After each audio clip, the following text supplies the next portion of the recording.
So we have 5 new Kizers to check out for the first time, and they're all pretty awesome. This is the new Kizer Momo, complete surprise to me.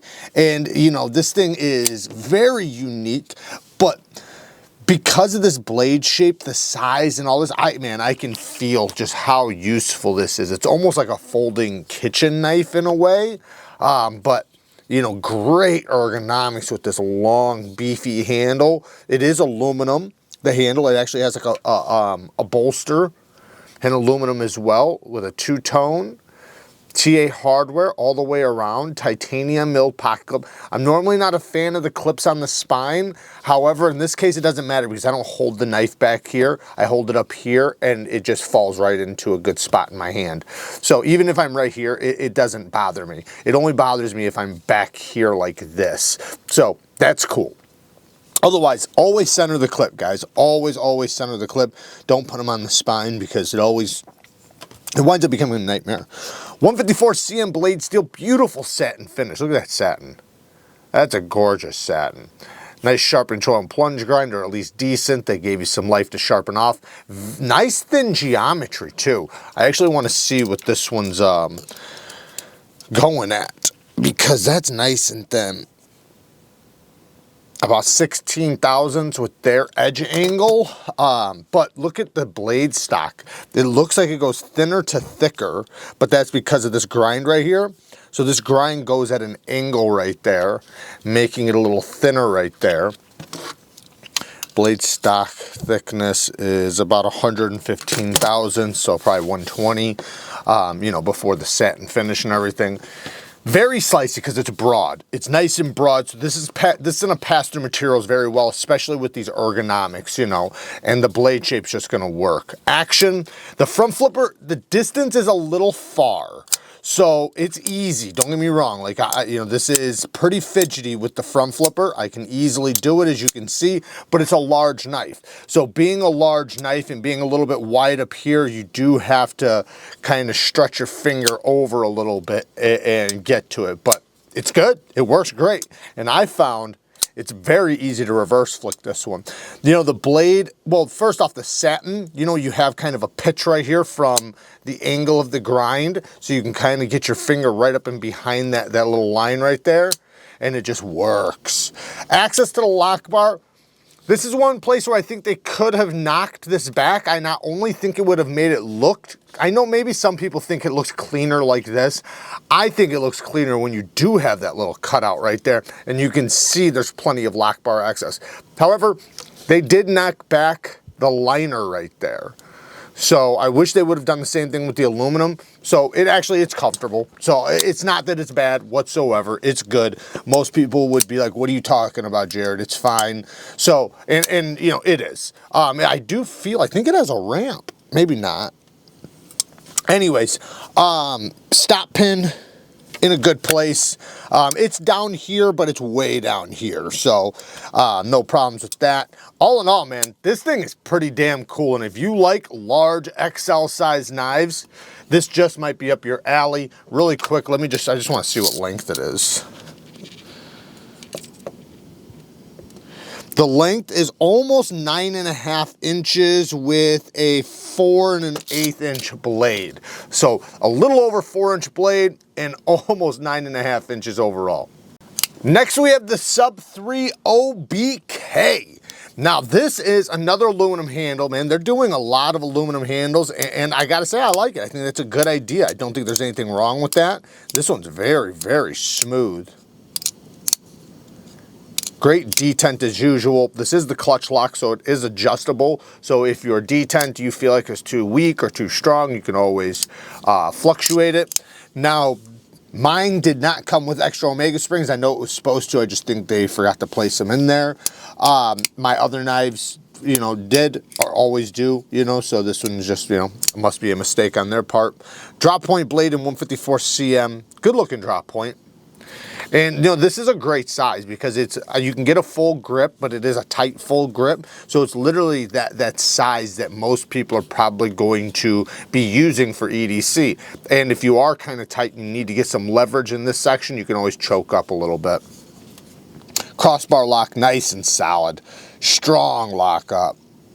Very, very smooth. And the thumb studs are very well placed for the reverse flick or the thumb flick. You can see, like from me, like with my nails and stuff, you can see this stuff does kind of get scratched up. Now you can wipe it off, but that will wear in the aluminum, and then over time, you know, it's going to become a, you know, it'll become more gray, I guess you could say.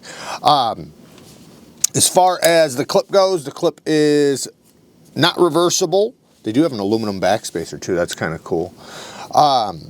It is deep carry, not reversible, with flat screws, but not in set. It does have steel liners on the inside.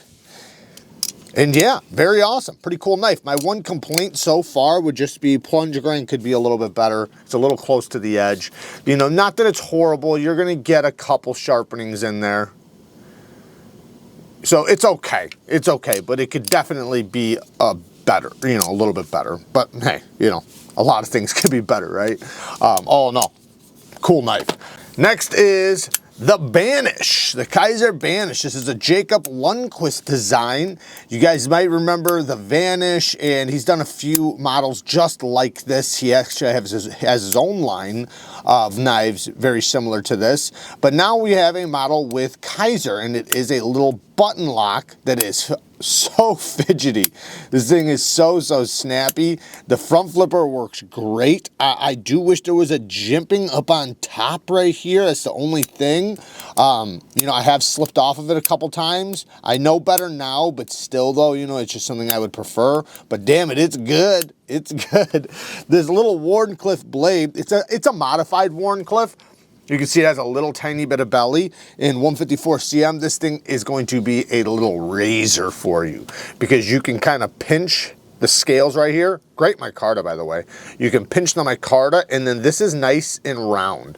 So it's comfortable to push into your palm. You know, you can kind of, and you can also put your finger right here, kind of squeezing it. So man, this thing for you know, daily EDC, opening things up and cutting things, man, this thing is great.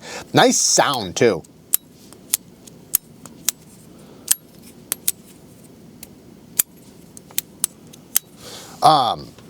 Lockup, rock solid, no problem with that.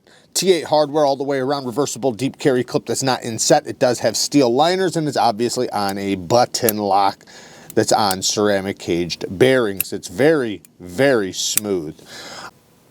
Let's briefly talk about 154 cm. So 154 cm is a great upper tier mid-grade steel. So of all the mid-grade steels, it will be up at the top.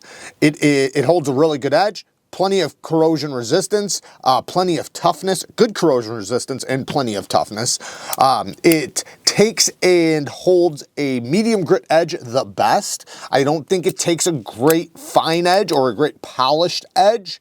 So I would say I personally don't like to bring it over 1200 grit. My favorite edge from my experience is 600 grit with 154 cm. Now, if it's CPM 154, it's actually like 300 to 400 grit because you know, it's just so fine grained that a 400 grit is basically a 600 grit. You know, if you switch the steels because of the other one being so fine grained. So, but anyways, the point is that it gets slick if you go up too high.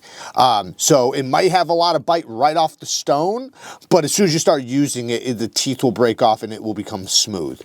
So, you know, having a medium grit edge makes it stay nice and aggressive the whole way through the edge retention, and you know, it holds a good edge. So yeah, great working steel, or great working edge holding steel. This thing's cool. I like this. Yeah, it's small, it's, you know, tiny, but for people that like a little fifth pocket knife, or just people that like to save their tip on, say, their primary knife and have a little utility blade on them, this is a good one. Next is the brass button lock Sheepdog in 3V. 3V steel. Now this is brass, so it is heavy, boy, is it heavy. But hey, a lot of people really like that, including myself. So I'm here for it, man. I love it. I do like how the hardware, the pivot, the clip, and blade all match each other with the stone washed finish. Now, the button lock action is really good. You know, no problems with that. Yeah, nice and snappy. Because it's a whole deployment, you don't have anything in the way once you open it up. You can choke up really nice. These are really good slicers because of this full flat, well, it's not full flat, sorry. Because of this broad blade with a flat grind. It does have a high flat. It's not a full flat, but you just, this handle, you can see it kind of swells out, so it almost feels like you're holding onto a small fixed blade. So you can generate a ton of power with this thing. And if you really want to get power, you can choke up. The pinch grips and this little nub right there really makes it great for utility cuts. And it has a utility cutting style blade while also being a great slicing blade because there's not a lot of arch in the edge. The edge is almost like a Warncliffe. I mean, you know, it's obviously a sheep's foot or cleaver, but the one negative I would say, actually I have a couple, but the main one would be, you know, I don't know why they did steel liners like this. Why not just do solid brass and do just a little tiny liner up here for the button lock? That and the pivot, you know, that would have been, I think, optimal. They would have brought down the weight a little bit. And they could have machined out maybe the brass a little bit more. Maybe not, because I guess they probably machined it out a lot to get those liners in there. Either way, it's really cool. And this is something that's going to patina and age. Not quite as much as copper. I'm not sure if they're going to have copper versions as well. I'll put it up on the screen if they do. But brass does patina, not quite like copper, but it does patina. So, and the one cool thing is that it is corrosion proof, magnetic proof. It basically will last forever. That is one thing they say.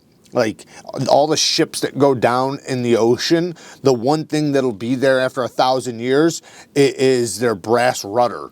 And the next little thing is the sharp control and plunge grind. That could be bigger. I always complain about this on the Sheepdog. I just think they should have cut it out a little bit bigger, make it a little bit deeper. They do give you a couple good sharpenings, but you will hit the plunge grind after 2 good sharpenings. 3V steel. I love 3V steel. I think this is a great steel. And I honestly don't think Kizer does a bad job with it. Now, you know, I'm not going to say that across the board for all the exotic steels that they use. I do want to see more of their 10V. I would love to test more of their 10V. I don't think they're running it at, you know, 64, 65 HRC or anything, but like they should be. You know, I think K390, 10V, I think they're generally the same in HRC, 63 to 65. I could be wrong about 10V, but I know K390 is 63 to 65.